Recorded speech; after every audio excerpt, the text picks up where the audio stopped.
Good morning everyone, welcome to a new episode of Super 69 Racing. Today I'm just driving to my office, but I thought it would be a good idea if I told you some more inside information why I started this channel. Because as you can see, I'm not in a supercar.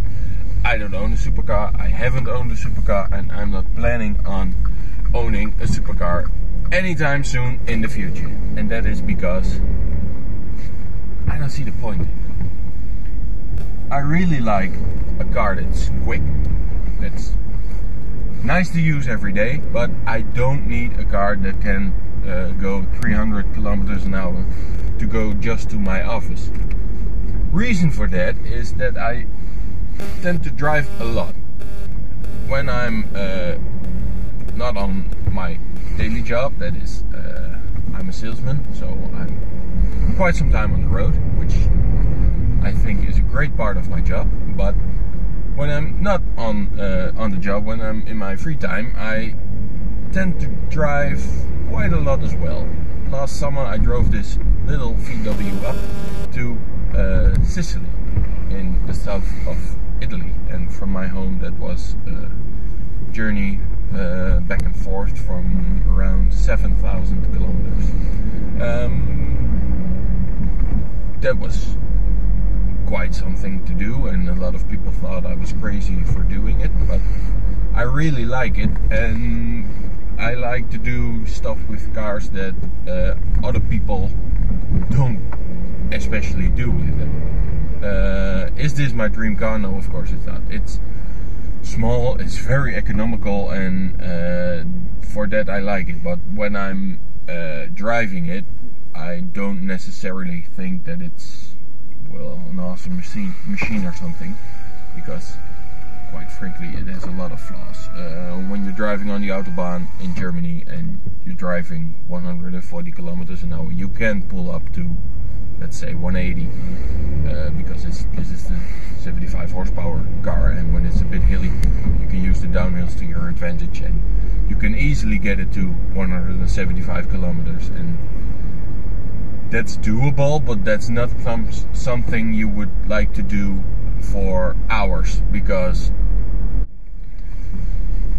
so when you're driving 180 kilometers an hour with a car this small, it's going to drink a lot of fuel, and then you will be stopping at every petrol station you pass, and that means that your speed advantage is immediately killed off by the time spent filling it up again. So not a car to travel quickly.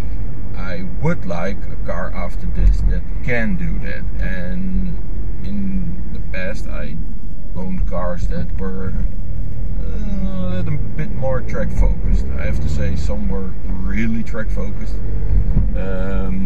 That's not necessarily ideal for daily driving, but what I'm looking at now is, maybe I've owned a BMW in the past. It was a 325 Ti, the compact version of the E46 model. A lot of people don't like those cars. I always had a soft spot for them, and I like them, but being a 325, it only had 192 horsepower, and it's a pretty heavy car, especially for the size of the thing. That made it not that quick. It could pull easily to 30 to 40, but there was never any sense of speed in it. After that I traded it for a Ford Fiesta ST 150. Put a lot of money in that thing. It had coilovers, it had a Cosworth inlet manifold. I can put in a link below where you can find a clip of I made of the Fiesta with the Cosworth intake on it, and it sounded great. It was pretty fast, but I never liked it. I never had a connection with it. When I jumped in it at morning, I watched it at the dashboard, and I thought, well, this is where I'm going to have to spend my day. I didn't like it, so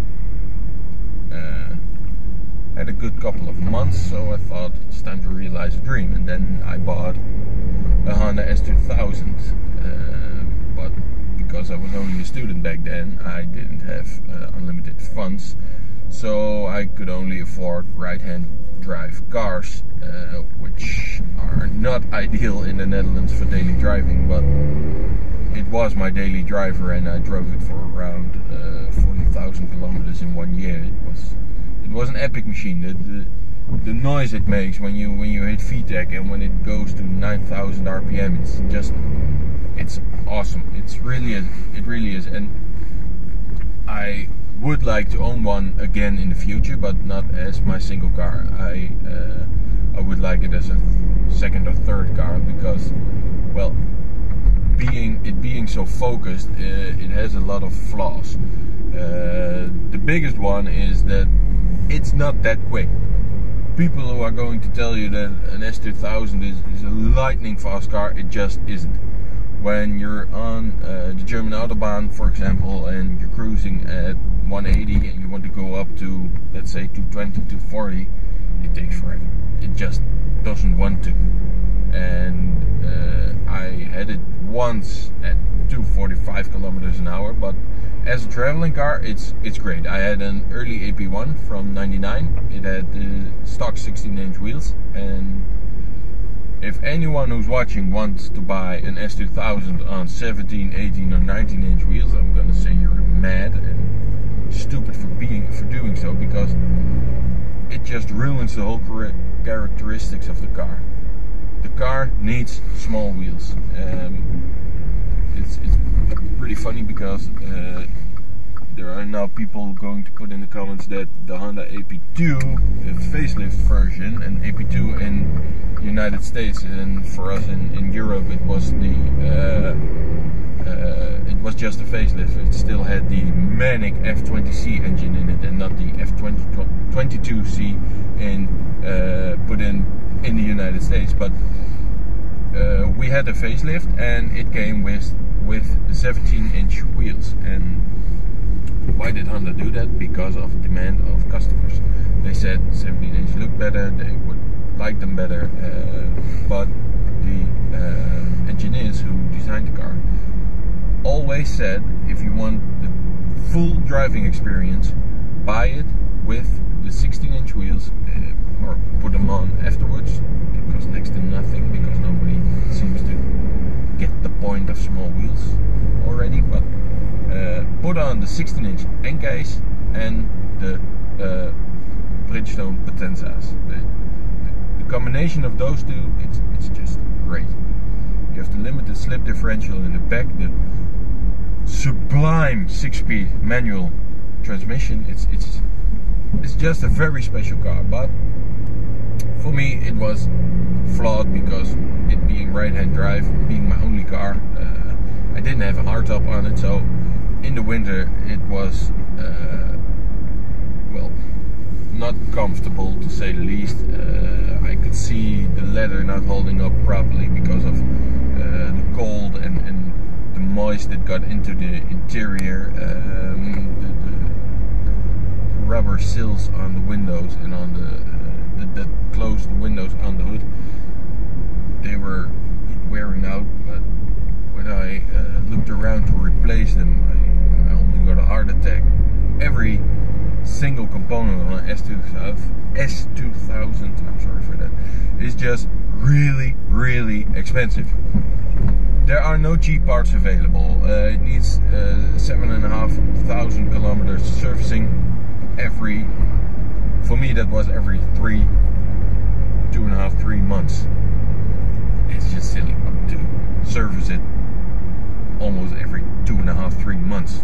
This little car needs a service every 15,000 kilometers, and I'm at the garage for let's say 2 times a year, 3 times a year max. So that's not a problem.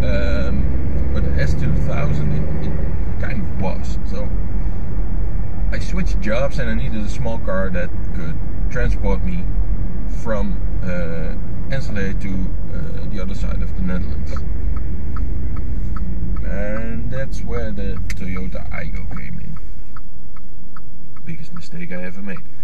What a shitty car was that. I didn't like it. I liked it from the beginning because I put on cold air intake and it just sounded manic. It was like a baby M3 CSL, but not really. But I kind of liked it. I put in a bucket seat because of the standard seats being really, really rubbish. So I kind of was having fun with it. I put 15-inch mini alloys on it, and I went to the Nürburgring in it. I went to Spa and just did everything nobody does with an Aygo. So that was kind of interesting. I had it for 3 months, put 5,000 kilometers on it. Crazy mileage for such a small car, but it served me well. Nothing really broke down except for the brake light that came on all the time.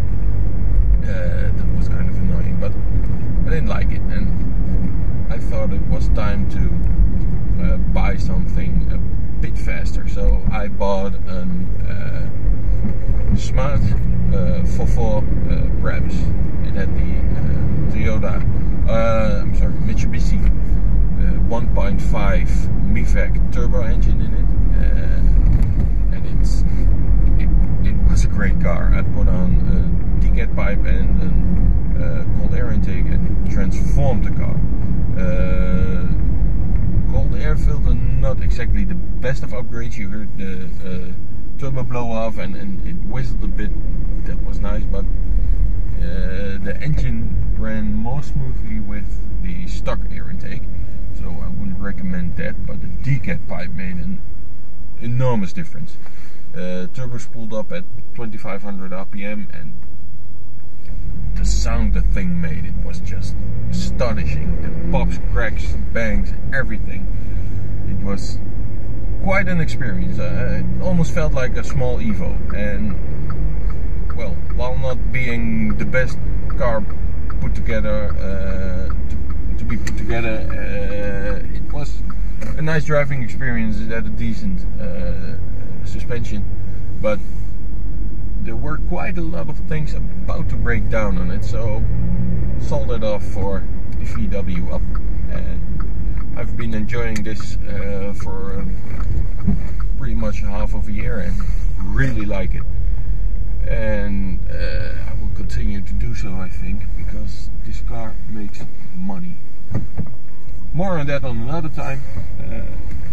I will try to vlog this afternoon some more, and if not, I'll see you tomorrow.